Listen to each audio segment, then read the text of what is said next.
ગઈકાલે આપણા દેશના ભારતના બંધારણના ઘડવૈયા એટલે ડોક્ટર બાબા સાહેબ ભીમરાવ આંબેડકરની જન્મ જયંતિ હતી અને જે બાબત પર આપણને પણ ગર્વ થાય, કારણ કે કદાચ તેના જ બનાવેલા બંધારણ પછી તમામ લોકોને સરખો હક મળે છે અને તમામ એક નજરે ગણાય છે. પરંતુ વાત એ છે કે વિવિધ શહેરોમાં રેલીઓ, કાર્યક્રમો અને પ્રતિમાને પુષ્પાંજલિ અર્પણ કરીને બાબા સાહેબને શ્રદ્ધાંજલિ આપવામાં આવી.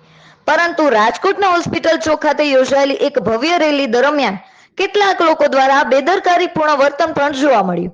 કેટલાક યુવાનો બાઇક સ્ટન્ટ કરતા અને તો કેટલાક નાના બાળકો પણ હાથમાં હથિયાર લઈને વિડીયો બનાવતા નજરે પડ્યા.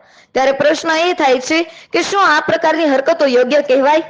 ઉજવણી આનંદ માટે છે, પરંતુ આવી બેદરકારીથી કોઈ અકસ્માત સર્જાય અથવા કોઈને ઈજા થાય તો તેની જવાબદારી કોણ લેશે?